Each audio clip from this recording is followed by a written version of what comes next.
নমস্কার। আজকের রেসিপি হলো মুগ ডালের নমকিন। চলুন শুরু করা যাক। আমি 1 কাপ মুগ ডাল 3 থেকে 4 ঘন্টা ভিজিয়ে রেখেছিলাম। তারপর সেটাকে 2টো সিটি দিয়ে সেদ্ধ করে নিয়েছি। জলটা এমনভাবে দিয়েছি যাতে এক্সট্রা জল আর না হয়।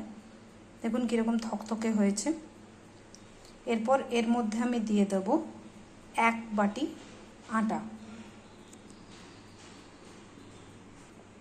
আর দেব একটু কালো জিরে, জোয়ান, চাট মশলা, একটু গোটা জিরে, একটু হলুদ, একটু কাঁচা লঙ্কার গুঁড়ো, একটু তেল ওই 2 থেকে 3 চামচ, আর লাগছে পরিমাণ মতো লবণ।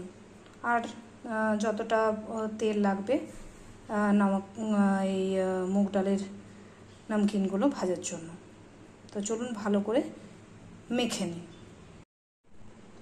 শুকনো যে মশলাগুলো ছিল সেগুলো সব মিক্স করে নিয়েছি। এবার এটাকে ভালো করে মিশিয়ে এর মধ্যে 1 বাটি আটাটা মিশিয়ে ভালো করে মেখে নেব। প্রথমে জল দেব না, যদি জল লাগে তাহলেই দেব, তাছাড়া দেওয়ার কোনো দরকার নেই। আর যদি মনে হয় যে একটু বেশি নরম হয়ে যাচ্ছে মাখাটা, তাহলে এর মধ্যে আরও একটু আপনারা আটা মিক্স করতে পারেন। আর আপনাদের কাছে যদি চাট মশলা না থাকে তাহলে আপনারা আমচুর পাউডারও দিতে পারেন, আবার স্কিপও করতে পারেন। ঝালটা নিজের মতো দেবেন, যে যতটা খেতে পছন্দ করেন। মাখা হয়ে গেছে খুব ভালো করে। এটাকে 10 থেকে 15 মিনিট ঢাকা দিয়ে রাখবো। তারপরে নিমকির আকারে গড়ে নেব। যে যেমন শেপে গড়তে পারেন, যেটা আপনাদের ইচ্ছে। তাহলে 10 মিনিট ঢাকা দিয়ে রেখে দিই। কড়াইয়ে তেল গরম হতে দিয়ে দিয়েছি, ঢাকনা খুলে নিয়েছি 10 মিনিট পরে। এবার একটা একটা করে লেচি বানিয়ে নেব। লেচি বানিয়ে নিমকির আকারে বা যেরকম ইচ্ছে সেরকম গড়ে নেব। গড়ে নিই, তারপর আপনাদের দেখাচ্ছি।